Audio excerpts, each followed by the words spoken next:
Alléluia. Béni soit l'Éternel, Dieu, créateur du ciel et de la terre. Aujourd'hui, nous sommes lundi 19 mai 2025 et nous sommes au 15e jour. Et oui, aujourd'hui, nous commençons la 3e et dernière semaine de notre temps de jeûne et prière. Nous voulons encore élever la voix pour confier cette dernière semaine au Dieu de la vie. Celui-là qui nous a réconciliés avec lui à travers Jésus. Il nous a donné la vie éternelle. Il nous a rachetés de nos péchés. Il a écrit nos noms dans le livre de vie. Seigneur, merci. Merci pour tes hauts bienfaits. Merci pour ta révélation à nous. Merci de nous avoir permis de comprendre ta parole et de t'accepter dans nos vies. Merci de nous avoir engagés dans ce programme. Oh, combien puissant, hautement puissant, hautement spirituel. Nous sommes bénis. Merci parce que tu as commencé à exaucer. Tu as commencé à débloquer, à délivrer, à guérir, à ouvrir des portes. Merci Seigneur. Nous te confions cette dernière semaine. Sois avec chacun de nous. Papa, entends toujours nos cris et exauce. Ouvre les portes. Toi qui tiens la clé de David, qui ouvre et personne ne fermera. Merci Seigneur de nous avoir conduits jusqu'à ce niveau et que ton nom soit élevé. Béni soit l'Éternel au siècle des siècles, au nom de Jésus. Amen. Victoire, victoire. Bravo, bravo, bravo à vous tous. Félicitations, félicitations. Dieu est avec nous dans ce temps de jeûne et prière. C'est très puissant, c'est fort, on sent l'onction. Ce moment est hautement spirituel. Et chacun de nous doit appliquer tout ce qui est sur les différentes fiches. On a déjà mis en ligne les fiches de la 3e et dernière semaine. La fiche pour les sujets de prière et les passages à méditer. Et la fiche pour les proclamations. Donc, il faut les récupérer. Ceux qui les ont déjà, mettez-les en commentaire au bas de la vidéo pour que les autres puissent les recevoir. Voilà, c'est l'entraide dans le train. Aujourd'hui, lundi 19 mai 2025, nous lisons 1 Thessaloniciens 1. Donc, mettez en commentaire ce que vous avez compris et puis mettez en commentaire les fiches et aussi en commentaire, faites le résumé de cet enseignement. Amen. Le thème de notre temps de jeûne et prière est les armes de combat pour manifester les capacités surnaturelles. Et on les a vues, on les a vues, on les a vues et on continue de les voir. On a déjà expliqué en long et en large les capacités surnaturelles. Ce sont les droits, les bénédictions, les grâces, tout ce que nous devons manifester en tant qu'enfants de Dieu. Tout ce que nous devons manifester parce qu'on est né dans le royaume de Dieu. Donc, on a des choses, des puissances, des droits, tout dans le monde spirituel. Mais comme c'est spirituel, comment faire pour faire sortir ça dans le monde physique? Comment télécharger? Et comme ce monde est un monde qui s'oppose à la réussite, au bien-être, à la santé, à la vie, alors que ce sont ces choses-là qui sont nos capacités. Parce que quand tu deviens enfant de Dieu, ben, tu retournes dans le plan que Dieu il avait même pour les hommes en nous créant. Donc, tu as le droit de manifester tout ça. Mais il y a des oppositions. Voilà. Les ténèbres de ce monde s'opposent à la réussite, à la santé, à la longévité, à la paix, à tout. Donc, tu dois combattre chaque fois pour installer. Donc, on est en train de voir les armes de combat. Ce qui te permet de transférer ça, voilà, dans ce monde-là. C'est ça qu'on est en train de voir. Donc, aujourd'hui, nous allons voir l'arme de combat numéro 9. Hier, on a vu l'arme de combat numéro 8 qui est le pardon. Le pardon. Maintenant, aujourd'hui, on va voir l'arme de combat numéro 9. Le sujet de prière d'aujourd'hui est « Je maintiens ma communion avec Dieu pour agir selon sa direction. » C'est une proclamation. Tu pries selon tes 10 sujets. Et quand tu arrives sur notre sujet du jour, tu proclames. Désormais, je maintiens ma communion avec Dieu pour agir selon sa direction. Amen. L'arme de combat numéro 9. L'action selon la direction. Alors, nous voulons manifester les capacités surnaturelles. On veut réussir on veut faire des choses, élever le nom de Dieu à travers les fruits que nous produisons chaque fois que le monde voit que nous sommes du règne de Dieu. Vu les résultats, vu notre vie, voilà. Parce que le Seigneur dit que si on le suit, on ne marchera pas dans les ténèbres, mais on aura la lumière de la vie. Ça veut dire que nous sommes avec Dieu, on marche avec lui, on n'est pas seul. Et si on est avec lui, ben, les gens doivent constater cela, pas parce qu'on le dit, mais à cause de nos résultats. Et ce sont ces résultats-là qu'on appelle les capacités surnaturelles. Il y a des miracles, il y a des choses de tous les jours, tu as la paix, tu as la joie. Quand tu te trouves devant une situation, voilà, les autres peuvent être bloqués, mais toi tu vas passer. Parce que tu as un côté surnaturel qui est le Saint-Esprit qui est en toi, parce que tu es né dans le royaume de Dieu. Mais nous posons des actes très souvent sans tenir compte de la direction de Dieu. C'est pour ça que souvent, nous échouons. Nous avons des problèmes, des blocages, pas parce qu'on est attaqué, hein, mais parce que nous-mêmes là, on n'agit pas selon la direction de Dieu. Donc, on pose des actes, mais il n'y a pas de résultat. Tu fais, mais est-ce que c'est ce que tu devais faire? Tu le fais, mais est-ce que c'est comment tu devais le faire là, que tu es en train de le faire? C'est très important. On dit, je fais, je me bats, mais je n'ai pas de résultat. Mais est-ce que tu fais ce que Dieu a dit de faire? Ou bien est-ce que tu le fais comme Dieu a dit de le faire? Est-ce que c'est ce que tu devais faire là que tu es en train de faire? Est-ce que c'est là où tu dois être là que tu es? Mes frères, mes sœurs, c'est un élément très important de notre vie. Agir selon la direction de Dieu. L'action selon la direction. Agir selon la direction de Dieu. L'action selon la direction. On peut poser des actes. Mais si ce n'est pas comment on devait poser ces actes-là, on n'a pas les résultats. Et donc, on se dit, je souffre, je me bats. Mais est-ce que c'est ce que tu devais faire? Et est-ce que c'est comment tu devais le faire? Amen. Donc, nous allons lire et nous allons expliquer. L'action selon la direction. Étant chrétien, tu dois savoir dans quel repère tu es. Toi, tu es avec Dieu. Donc, ce qui bloque les autres, toi, tu peux passer outre. Ce qui empêche les autres, toi, tu peux passer et pouvoir faire même de grandes choses là où les autres ont échoué. Pourquoi?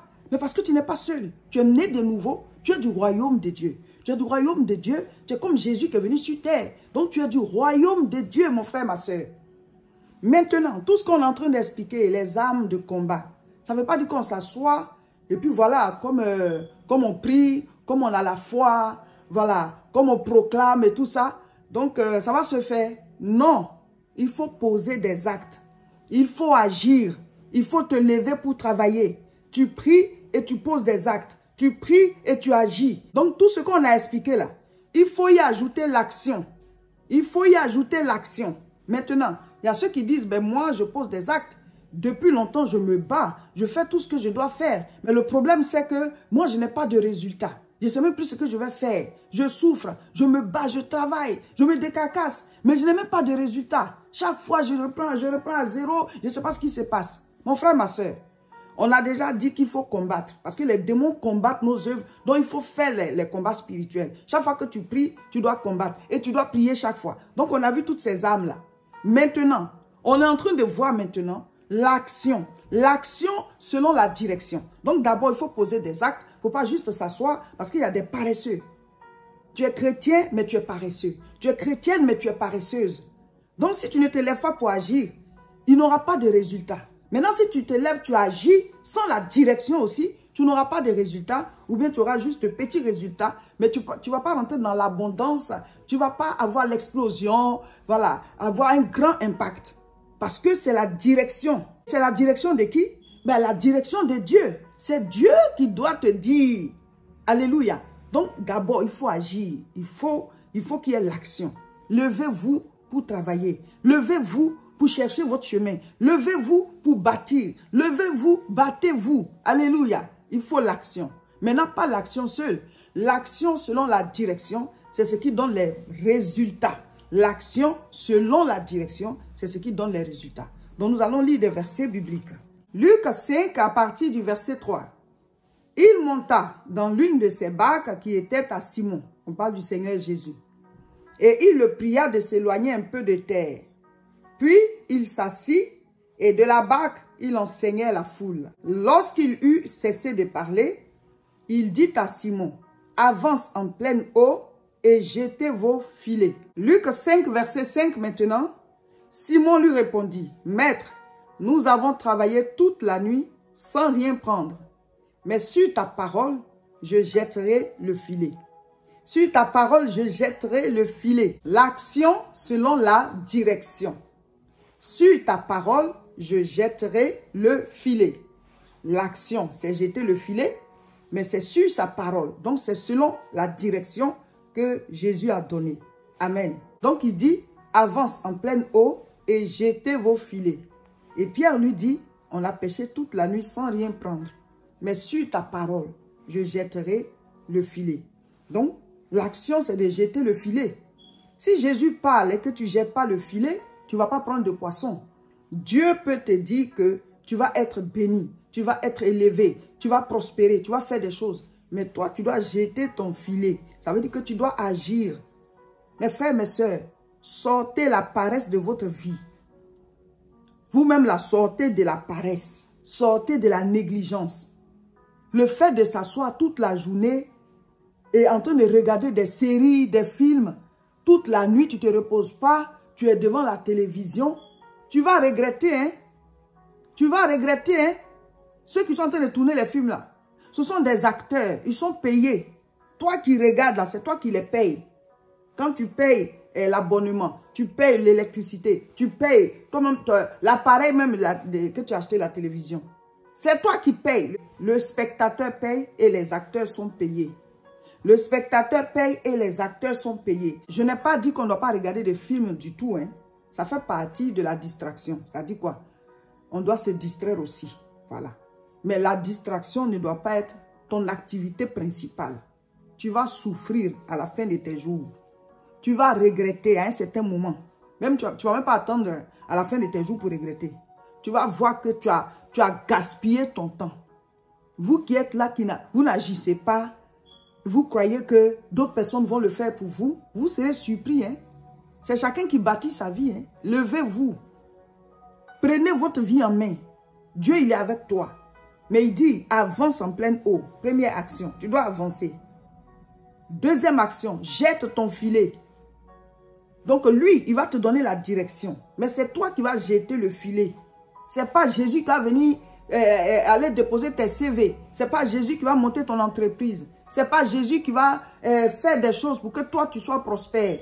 Ce n'est pas Jésus qui va s'occuper de ta maison, nettoyer ta maison. Ce n'est pas Jésus qui va faire ta lessive, ranger ta maison. Ça, ce n'est pas Jésus qui va le faire. C'est toi. C'est toi qui fais l'action. Mais souvent, on pose des actes, on a des actions qu'on pose. Quand il y a des actes qu'on pose, mais on n'a pas de résultats. C'est ce qui nous fait mal, non? Maintenant, on est en train de te dire que, en fait, tu poses des actes sans la direction. Tu suis pas la direction de Dieu.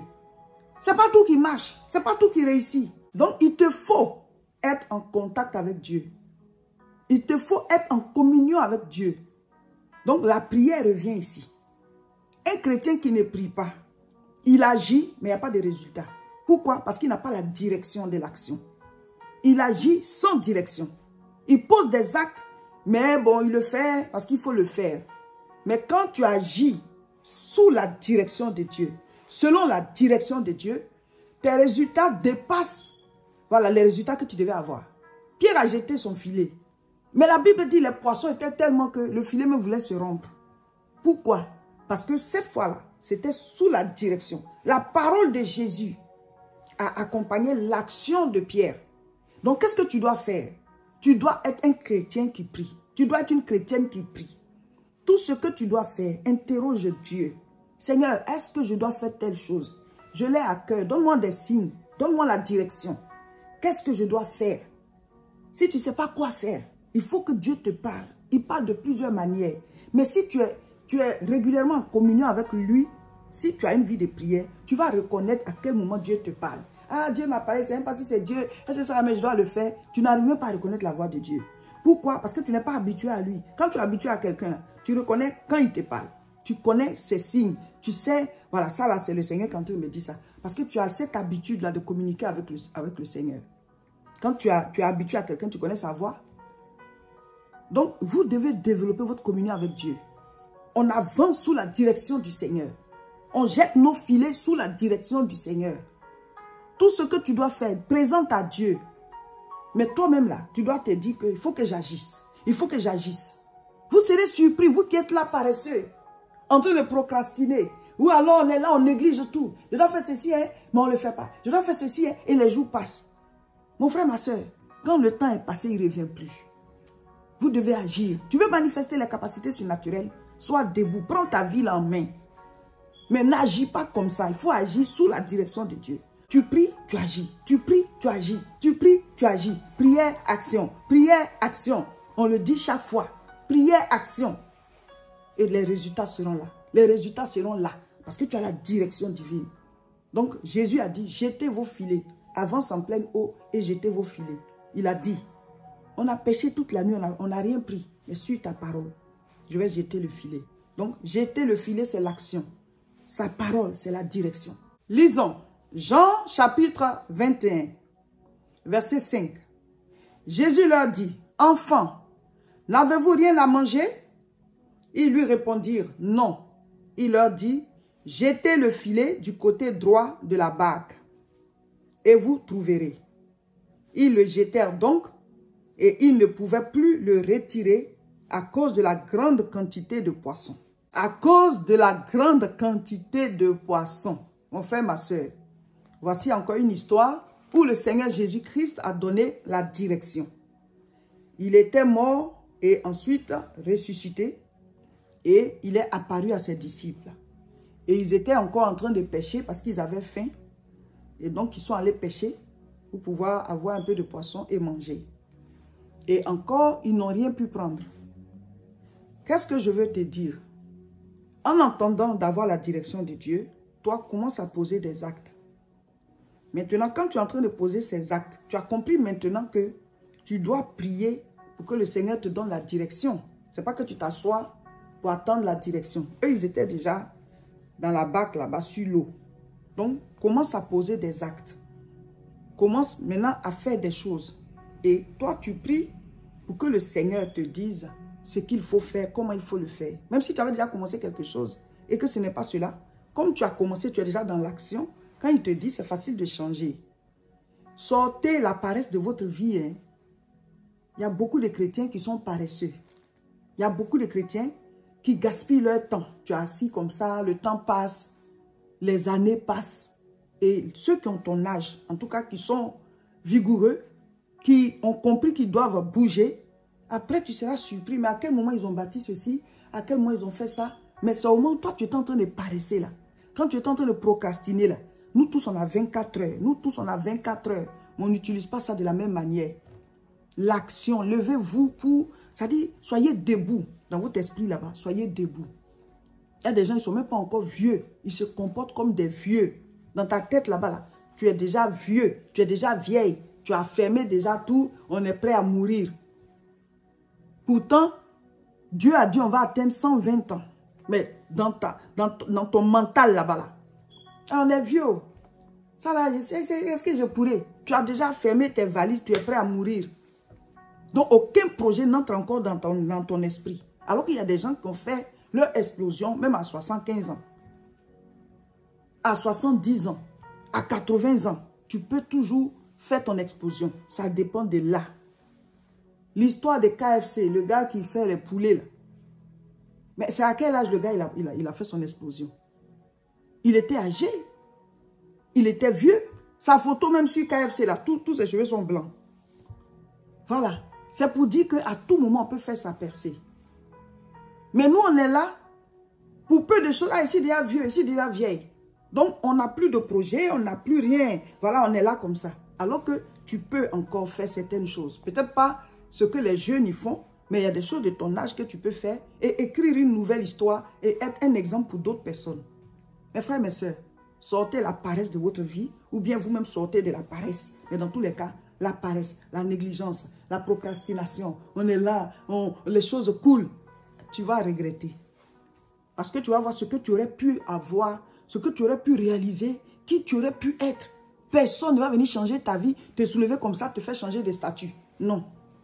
Ça commence par toi-même. Il faut que tu te décides à agir. Mais si tu agis simplement comme ça, en tant que chrétien, tu agis comme ça simplement, tu vas perdre du temps sur le chemin. Tu as le Saint-Esprit avec toi. Mais Dieu, il ne répond pas à une question qu'on n'a pas posée. Dieu ne va pas s'ingérer dans ta vie. Ah, je suis chrétien, j'ai mon entreprise, ça ne marche pas. Mais est-ce que tu pries? Est-ce que tu as la direction de Dieu par la prière, par la méditation de la parole de Dieu? Et est-ce que tu vis dans la sanctification? Il y en a là, ils sont chrétiens, mais ils vivent dans le péché. Dieu a dit, Ésaïe 59, verset 1, « Mes oreilles ne sont pas trop dures pour vous entendre, ni ma main trop courte pour vous atteindre. Ce sont vos péchés, vos iniquités qui forment une barrière entre vous et moi. » Donc, quand Dieu il veut te donner la direction, il veut te parler. Mais toi, tu es dans le péché. Tu es chrétien, hein, mais tu vis dans le péché. Ce n'est pas que tu as commis une erreur puis tu te répands. Mais toi, tu vis dedans même. Donc, tu ne peux pas entendre la voix de Dieu. Tu vas travailler, mais tu ne peux pas manifester les capacités surnaturelles, vivre une explosion. Parce que c'est Dieu qui te donne la direction de l'explosion. C'est lui qui a dit à Pierre, jetez les filets, et puis il y a eu une pêche abondante. Donc, si tu n'as pas la direction de Dieu, le comment, et qu'est-ce qu'il faut faire, tu ne peux pas vivre cette explosion-là. Pour que le monde voit que tu manifestes une capacité surnaturelle ou bien des capacités surnaturelles. Donc, mes frères, mes sœurs, on est en train d'apprendre les armes de combat pour manifester les capacités surnaturelles. L'action selon la direction. L'arme numéro 9. Donc, mon frère, ma sœur, applique et tu verras. Vis en fonction et tu vas voir que tu vas refléter les capacités surnaturelles du royaume de notre Dieu. Amen. Voilà, mes frères, mes sœurs, nous avons commencé aujourd'hui la 3e et dernière semaine. Appliquer tout ce qui est sur les fiches, méditer la parole, prier 2 fois en 24 heures. Et les mardis, ça fait 3 séances de prière parce qu'il y a une que tu dois faire avec quelqu'un. Il y a une que tu dois faire avec quelqu'un de ta famille ou bien ton conjoint, ta conjointe ou bien tes enfants. Et vendredi, il y a 3 séances aussi parce qu'il y a une de 1 heure qu'on doit prier toute la nuit. Et puis, toute la semaine là, hein, c'est une proposition qu'on vous fait. Hein, mais vous pouvez prier 30 minutes chaque nuit, chaque nuit, chaque nuit, toute la semaine. Tu dois faire 30 minutes de prière la nuit. Donc, ça devient 3 séances. 2 séances en 24 heures. Et chaque nuit, 30 minutes, 30 minutes, 30 minutes. Et puis, le vendredi, ce n'est pas 30 minutes, c'est 1 heure. On est à la dernière semaine. Il faut prier, il faut combattre, il faut proclamer au nom de Jésus. Et lisez les paroles qui sont sur la fiche de proclamation à haute voix. Lisez-la, lisez, lisez, matin et soir, matin et soir. Amen. Le train avance bien. C'est jusqu'à la gare et la gare n'est plus loin.